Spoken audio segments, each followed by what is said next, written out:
There's no such thing as a soul tie between people who are not married. Sickness. What we see in the Bible is bondage. Whether the bondage is a soul tie or something that is named or not named, it is still bondage. Absolutely. And so when a person is in a relationship, now anyone who's been a counselor, a psychologist, a therapist, they know their soul ties. Absolutely. They're dealing with the hurts, habits, and hangups of people from their childhood trauma and what they've been through. And so your soul can be damaged. Your soul could need healing. Yes. Mentally and emotionally. You can have bondage, and we need the captive to be set free. We know that King Solomon had soul ties to the wives that he had that were worshiping other gods, and they persuaded him to worship other gods and not our God. We also know that Samson and Delilah, we know that Samson had a soul tie, quote unquote, with Delilah. That's why he gave up his secrets. That's why he gave up all of the information, because he just... Yeah, the Bible doesn't call it a soul tie, but we can see it there. I mean, you know what I'm saying? You can call it whatever you want to call it. You can call it deception. You can say he was deceived. You can say he was tricked. He was say influenced. He had a soul tie. Yes. Yeah, that's what we'll say. So... Hey guys, welcome back to my channel. I appreciate you all for being here. Go ahead and hit that like button and subscribe if you feel so inclined to.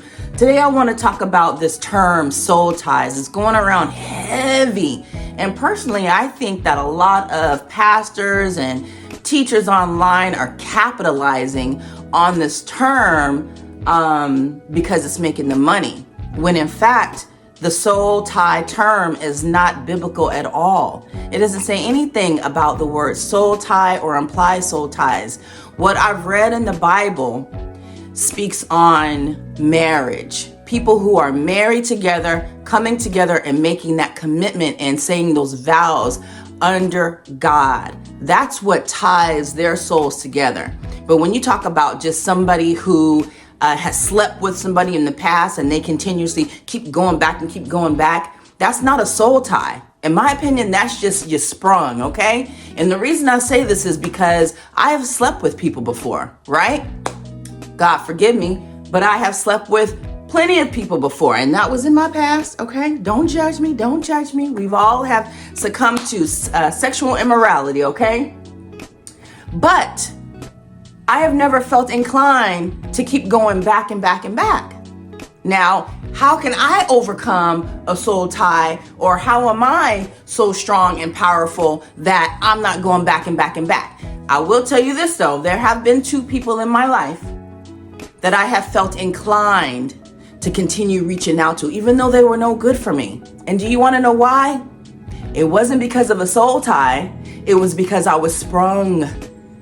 I was sprung. It says it in the Bible that if a man or if a person gets with a prostitute, they become one in flesh.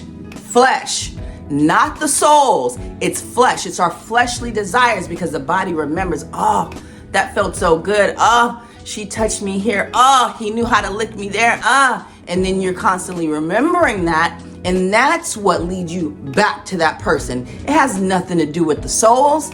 So, you know, you guys tell me what you think. I personally don't believe in soul ties. Another reason I don't believe in soul ties is because the people that I did sleep with in the past, I don't find myself going back to them. The ones that I wasn't attracted to, the ones that I didn't have a connection to, the ones that didn't make me feel good, I don't find myself continuously going back to them. So if soul ties were a thing, wouldn't I be connected to those people in some way? All of the ones that I was with, I'm not. So to me, that debunks the theory of soul ties. I think there's several reasons why we go back to people that we probably shouldn't, or why we feel connected. Oftentimes we find ourselves making ourselves vulnerable to those people and opening up and developing a particular rapport or trust in a person. And they are what we feel most comfortable with. They are what we feel more familiar with. So we continually go back to those people, but that's not a soul tie. Now, do we allow some of their spirits maybe to enter us through sex?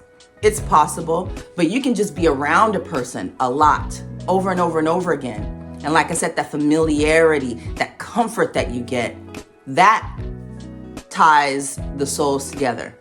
there's a spot in the Bible where it talks about Paul and how he, I have to find it, I'll put it up here. But Paul becomes tied to another person, and he loved that person as much as he loved himself. They were connected in spirit and in soul. You know, they were connected in spirit. You know, that's a soul tie there. It has nothing to do with sex. You know, it has to do with familiarity and an admiration and the love and a connection that you get to a person. That's what binds the souls, you know? And I think we're getting it too confused with somebody that you slept with that you keep going back to, because it's all flesh. It's all about the body, which is supposed to be a temple for Christ. You know, but we all misuse it and abuse it, you know, and the goal is to just get better. But soul ties, I don't believe it exists. But you guys tell me what you think.